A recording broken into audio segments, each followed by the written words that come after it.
सो welcome students, BCom part first. मैं doctor Sanjay Bhalla, department of ABST, government college Bundi. अपना most important chapter चल रहा था, वर्गीकरण का चैप्टर अपन ने चालू किया था, क्लासिफिकेशन। अब बस इसको कंप्लीट करेंगे अपन आज और कल में, एक दो दिन के अंदर। तो मैंने आपको वर्गीकरण कहा था मोस्ट इम्पॉर्टेंट चैप्टर है, सारे आगे वाले आने वाले चैप्टर्स का बेस चैप्टर है। और इसमें मैंने आपको अभी तक ये बताया था कि एक तो होती है व्यक्तिगत श्रेणी। व्यक्तिगत श्रेणी में केवल एक्स होते हैं, मूल्य होते हैं, और फ्रीक्वेंसी नहीं होती है। और उसकी दो सावधानियां मैंने आपको बताई थी कि सबसे पहले जब भी व्यक्तिगत श्रेणी का प्रश्न आएगा तो उस व्यक्तिगत श्रेणी को सबसे पहले व्यवस्थित करेंगे, आरोही या अवरोही क्रम में, असेंडिंग या डिसेंडिंग ऑर्डर में। दूसरी सावधानी, सीरियल नंबर लगाएंगे और लास्ट सीरियल नंबर को n मान लेंगे। n का मतलब व्यक्तिगत श्रेणी में होता है नंबर ऑफ यूनिट्स, इकाइयों की संख्या। दूसरी बात मैंने आपको बताई थी खंडित श्रेणी। तो खंडित श्रेणी के अंदर मैंने आपको बताया था कि x जो होंगे और एक f होंगी, ये इसकी पहचान है। इसमें दो चीज़ें होंगी, व्यक्तिगत श्रेणी में एक ही चीज़ होती है x, इसमें दो चीज़ें होती है, एक x और एक उसकी फ्रीक्वेंसी।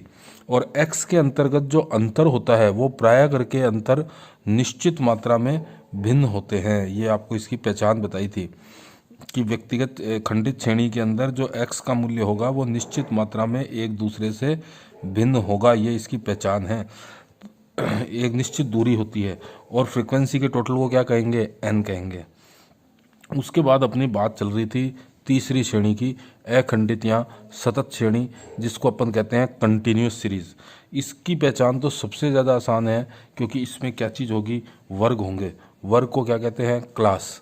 इसमें क्लास होगी और साथ में उस क्लास की होगी फ्रीक्वेंसी। और इसकी अपनी बात चल रही थी। अब इसी की बात को अपन आगे बढ़ाते हैं और आगे की अब बात आज से चालू करते हैं अपन। तो देखिए फटाफट एक बार इन चीज़ों को जो अभी तक मैंने आपको बता दी, इनको समझ लो। और अब अखंडित श्रेणी की बात कर लेते हैं अपन। अब समझते जाना, जो चीज़ नहीं समझ में आए तुरंत मेरे को आप व्हाट्सएप ग्रुप के अंदर बता सकते हो, आपकी प्रॉब्लम मैं तुरंत सॉल्व करूँगा। इंडिविजुअल सीरीज़, व्यक्तिगत श्रेणी। व्यक्तिगत श्रेणी में क्या होगा, केवल x होंगे, ये केवल x होंगे। और सावधानी क्या बताई थी, बार बार इसलिए बता रहा हूँ क्योंकि बेटा ये इंपॉर्टेंट चीज़ है, आपके आगे ये काम आने वाली चीज़ है। सावधानी सबसे पहली क्या है, इसको व्यवस्थित करेंगे या तो आरोही क्रम में या अवरोही क्रम में। दूसरा काम, सीरियल नंबर लगाएंगे और लास्ट सीरियल नंबर को क्या मान लेंगे, लास्ट सीरियल नंबर को n माना जाएगा। ये इसकी सावधानी थी इंडिविजुअल सीरीज़ की। उसके बाद दूसरी सीरीज़ मैंने आपको बताई थी डिस्क्रीट सीरीज़, खंडित श्रेणी। खंडित श्रेणी में दो चीज़ें होंगी, एक x होगा, एक उसकी फ्रीक्वेंसी होगी। एक x होगा, एक उसकी फ्रीक्वेंसी होगी। फ्रीक्वेंसी के टोटल को क्या कहेंगे, n। और पहचान ये है कि x में जो अंतर होगा वो x में अंतर कैसा होगा, इक्वल होगा, समान अंतर होगा। और तीसरी अपनी जो बात चल रही थी, अब इसको समझने की कोशिश करो। यहाँ से अपन चालू करेंगे वापस अब आज कंटिन्यूस सीरीज़। इसको हिंदी में कहते हैं अखंडित या सतत श्रेणी। इसकी पहचान सीधी सी है कि इसमें होगी एक तो क्लास, एक होगी फ्रीक्वेंसी। जैसे मैंने आपको ये बताया, मार्क्स और नंबर ऑफ स्टूडेंट्स, 0 से 10, 10 से 20, 20 से 30, 30 से 40 और 40 से 50, 2, 3, 1, 5, 4, इसका टोटल हो गया n 15। अब इसको समझो, इसको क्या कहते हैं, वर्ग, क्लास, और इसको कहते हैं फ्रीक्वेंसी। इसका मतलब समझते जाओ। अब यहाँ से समझनी है आपको चीज़ें। 0 से 10 नंबर आए, मार्क्स आए, ऐसे विद्यार्थी कितने थे, 2। तो इन दो विद्यार्थियों के नंबर 0 से 10 के बीच में थे। हो सकता है 1 नंबर हो सकता है 2 हो सकता है 8 हो सकता है 6 हो। 10 से 20 नंबर आने वाले विद्यार्थी कितने थे, 3। 20 से 30 नंबर वाले विद्यार्थी कितने थे, 1। ये इसका मतलब है। तो देखो वर्ग के अंदर जैसे ये वर्ग है 10 से लेकर 20, 20 से लेकर 30, ये वर्ग है। इस वर्ग की एक तो होती है लोअर लिमिट, एक होती है इसकी अपर लिमिट। एक को कहते हैं जैसे ये 20 से 30 वर्ग है तो ये 20 तो क्या है लोअर लिमिट, 30 क्या है अपर लिमिट। तो 20 को तो क्या कहेंगे लोअर लिमिट, 30 को क्या कहेंगे अपर लिमिट।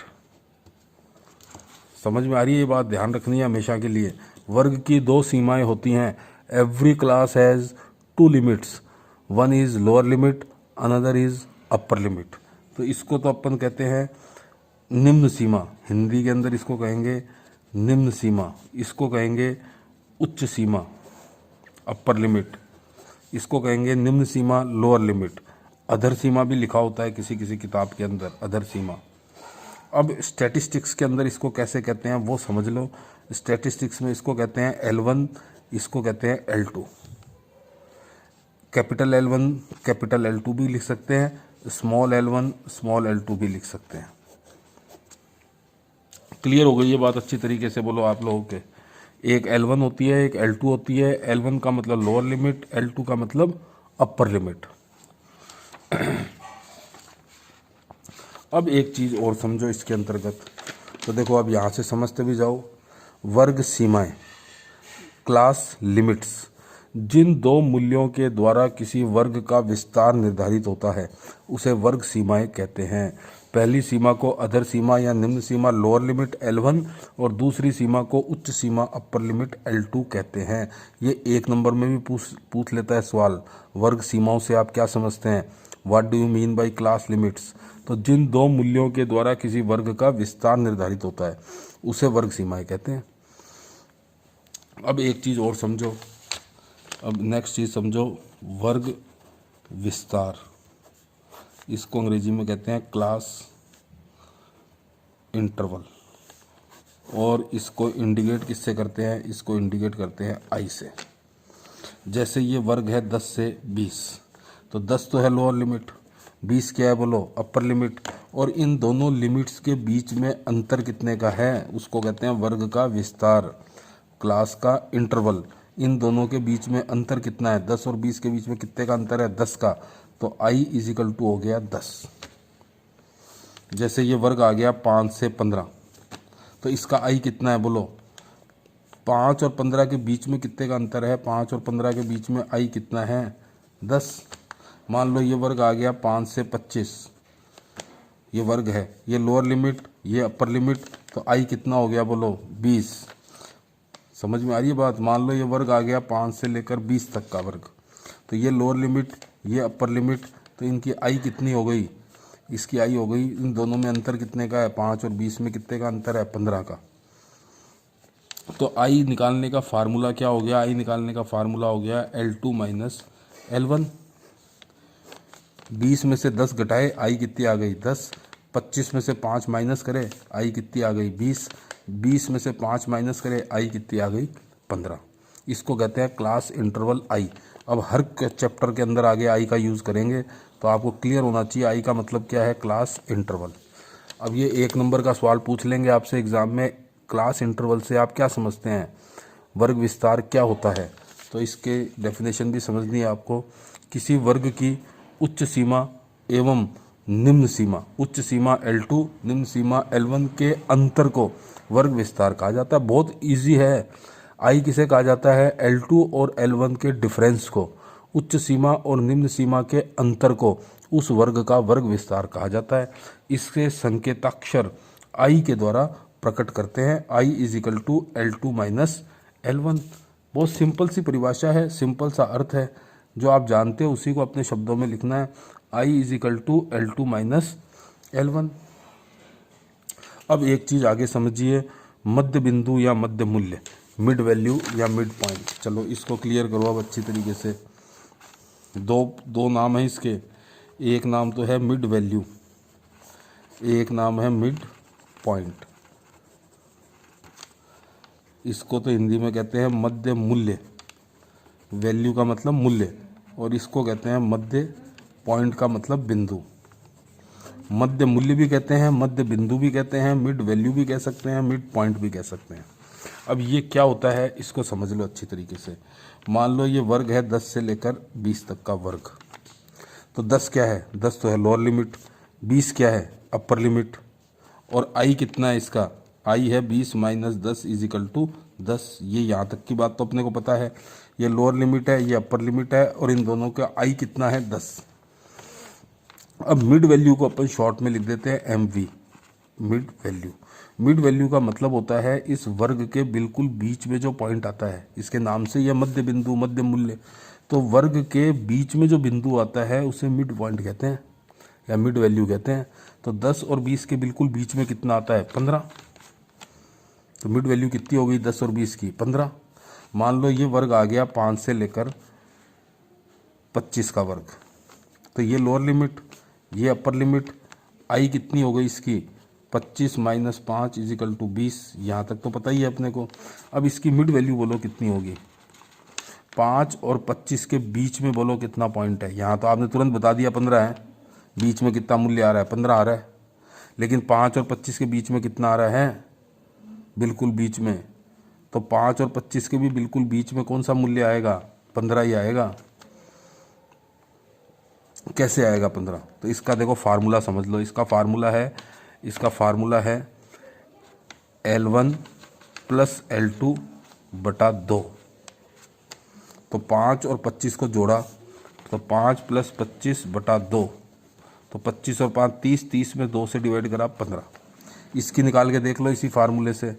10 और 20 को जोड़ा तो 10 प्लस 20 बटा 2 कितना आ गया 15। मान लो आपका ये आ गया 10.5 से लेकर 30.5, ये वर्ग आ गया। ये लोअर लिमिट, ये अपर लिमिट। आई कितना है बोलो, 30.5 में से 10.5 माइनस करेंगे तो आई कितना हो गया इसका 20। आई कितना हो गया 20। अब इसकी मिड वैल्यू बोलो कितनी आएगी, तो मिड वैल्यू कैसे निकालोगे, 10.5 प्लस 30.5 बटा 2। तो दोनों को जोड़ा आपने तो कितना हो गया 41 बटा 2। तो इसकी मिड वैल्यू आ गई 20.5। इन दोनों के बीच में बिल्कुल कौन सा पॉइंट है 20.5। समझ में आ गया मिड वैल्यू या मिड पॉइंट क्या होता है। अब इसकी डेफिनेशन समझ लो स्टैटिस्टिक्स के हिसाब से। मध्य बिंदु या मध्य मूल्य, मिड वैल्यू या मिड पॉइंट, वर्ग सीमाओं के मध्य स्थान को मध्य बिंदु या मध्य मूल्य कहते हैं। और ये इसका फार्मूला है मिड वैल्यू का L1 प्लस L2 बटा 2। बहुत आसान सी चीज़ें हैं, बहुत आसान है। अगर आप समझते जाओगे तो स्टैटिस्टिक्स में आराम से 90-95 नंबर आते हैं। बहुत सारे बच्चों के 100 में से 100 नंबर भी आए हुए हैं, और 90 से ऊपर नंबर तो बहुत विद्यार्थियों के आते हैं। अगर आप समझते जाओगे तो सारी चीज़ समझ में आती जाएगी। अब एक इम्पॉर्टेंट बात समझ लो, और वर्ग दो प्रकार से बनाए जा सकते हैं, अपवर्जी वर्ग और समावेशी वर्ग। एक अपवर्जी एक समावेशी। अब इसको समझ लो। वर्ग तो आप सब जानते ही हो क्या होता है, क्लास। ये वर्ग अब दो प्रकार से बनाए जा सकते हैं, इसको अच्छी तरीके से समझ लेना। ये मोस्ट इम्पॉर्टेंट पॉइंट है जो मैं आपको बता रहा हूँ, ये पॉइंट है मोस्ट इम्पॉर्टेंट। ये पॉइंट बच्चों के क्लियर नहीं होता तो सवाल गलत हो जाता है। एक तो होता है अपवर्जी, एक होता है समावेशी। इसको अच्छी तरीके से समझ लेना। मैंने आपको लिखा है यहाँ पे अपवर्जी और समावेशी अगले पेज पे है। तो इसको कहते हैं एक्सक्लूसिव, इसको कहते हैं इंक्लूसिव। अब इसको समझ लो। देखो अब मैं यहाँ उदाहरण से दे रहा हूँ आपको 10 से 20, 20 से 30, 30 से 40। एक मैंने लिखा 10 से 19, 20 से 29, 30 से 39, 0 से 9 भी कर लो, चलो ये 0 से 10 कर लो। अब देखो ये भी वर्ग है, ये भी वर्ग है और ये भी वर्ग है, दोनों ही वर्ग हैं। लेकिन इन वर्गों की पहचान देखो क्या है, दोनों में अंतर है। इन दोनों में इसमें से इसको एक को तो कहते हैं अपवर्जी, एक को कहते हैं समावेशी। अब इसकी पहचान समझ लो पहले तो क्या होती है। इसकी पहचान ये है कि एक वर्ग की उच्च सीमा और उसके अगले वर्ग की निम्न सीमा दोनों बराबर होती हैं। ये पहचान है इसकी। इसमें एक वर्ग की उच्च सीमा 20 और उसके अगले वर्ग की निम्न सीमा भी 20, तो ये दोनों सीमाएं बराबर होती हैं। ये उच्च सीमा 30, अगले वर्ग की निम्न सीमा भी 30, तो ये बराबर होती हैं। तो इसको तो अपन कौन सा वर्ग मान लेते हैं, इसको तो मान लेते हैं अपवर्जी। और समावेशी वर्ग में एक वर्ग की उच्च सीमा और उसके अगले वर्ग की निम्न सीमा बराबर नहीं होती। ये 19, तो इसकी अगले वर्ग की उच्च सीमा कितनी है 20, यहाँ 29 और अगले वर्ग की निम्न सीमा कितनी है 30, तो ये बराबर नहीं होती। इसको कहते हैं समावेशी वर्ग। तो अब आपसे एग्जाम में भी 1 नंबर का सवाल पूछ सकता है, एक्सक्लूसिव क्लास किसे कहते हैं, इंक्लूसिव क्लास किसे कहते हैं। तो बोलो अपवर्जी वर्ग किसे कहते हैं। जब एक वर्ग की उच्च सीमा और उसके अगले वर्ग की निम्न सीमा बराबर होती है तो उसको कहते हैं अपवर्जी। और जब एक वर्ग की उच्च सीमा और उसके अगले वर्ग की निम्न सीमा बराबर नहीं होती तो उसको कहते हैं समावेशी। क्लियर हो गई अच्छी तरीके से बात। और एक बात अब मोस्ट इम्पॉर्टेंट जो आपको समझनी है वो ये है कि जब भी अपना क्वेश्चन आ गया तो अपने को ये वाले वर्ग चाहिए। कौन से वर्ग चाहिए, अपवर्जी वर्ग चाहिए। समावेशी वर्ग से अपना काम नहीं चलेगा। अपने को हमेशा कौन से वर्ग चाहिए, अपवर्जी चाहिए क्वेश्चन करने के लिए। अगर क्वेश्चन में समावेशी आ गया तो अपने को तो कौन से चाहिए, अपवर्जी चाहिए। लेकिन अगर क्वेश्चन में इंक्लूसिव वर्ग आ गया, इंक्लूसिव क्लास आ गई तो समावेशी को अपन बदल देंगे। किस में बदल देंगे, अपवर्जी में। कैसे बदलेंगे वो अपन कल डिस्कस करेंगे। कल मैं आपको बताऊंगा कैसे बदलेंगे। तो अपने को इम्पोर्टेंट बात अब बोलो यहाँ पे क्या ध्यान रखनी है। इम्पोर्टेंट बात 2 हो गई। वर्ग होते हैं, वर्ग 2 प्रकार के होते हैं, एक अपवर्जी एक्सक्लूसिव, एक समावेशी इंक्लूसिव। अपवर्जी वर्ग में एक वर्ग की उच्च सीमा अगले वर्ग की निम्न सीमा बराबर होती है। समावेशी में एक वर्ग की उच्च सीमा अगले वर्ग की निम्न सीमा बराबर नहीं होती। ये दोनों में ये भी पूछ सकता है कि अपवर्जी और समावेशी वर्ग में अंतर बताओ, यही अंतर है दोनों में। अब इम्पॉर्टेंट बात ये याद रखनी है हमेशा के लिए कि अपने को हमेशा कौन से वर्ग चाहिए। अपने को क्वेश्चन करने के लिए, अपने को क्वेश्चन करने के लिए हमेशा कौन से वर्ग चाहिए, अपवर्जी। और अगर क्वेश्चन में समावेशी वर्ग आ गया तो समावेशी वर्ग को बदल देंगे। किस में बदल देंगे, इसको बदल देंगे। किस में बदल देंगे, अपवर्जी में बदल देंगे। कैसे बदलेंगे ये कल डिस्कस करेंगे। एक बार ये नोट्स में पढ़ लो आप। अपवर्जी वर्ग क्या होते हैं, इसमें पिछले वर्ग की उच्च सीमा L2 एवं अगले वर्ग की निम्न सीमा L1 एक समान होती है। उच्च सीमा वाले मद को उसी वर्ग में शामिल ना करके अगले वर्ग में सम्मिलित किया जाता है। यदि प्राप्तांकों के वर्ग 0 से 10, 10 से 20, 20 से 30 एवं किसी विद्यार्थी के प्राप्तांक 20 हैं तो उसे 20 से 30 वाले वर्ग में सम्मिलित किया जाएगा। ये बात और समझ लो, ये मैंने अभी बताई नहीं आपको, ये बात ये समझ लो। ये मान लो आपको दे रखे हैं मार्क्स, तो इसका मतलब है 10 से 20 नंबर वाले विद्यार्थी इसके अंदर आएंगे। तो देखो 20 यहाँ भी आ रहा है और 20 यहाँ भी आ रहा है। मान लो किसी स्टूडेंट के पूरे 20 नंबर ही आए तो वो 10 से 20 में आएगा या 20 से 30 में आएगा। ये है मेन बात समझने की। किसी विद्यार्थी के 20 नंबर आए तो वो 10 से 20 वाले ग्रुप में आएगा या 20 से 30 वाले ग्रुप में आएगा। तो ये बात ध्यान रखना, वो इस अगले वाले में आएगा।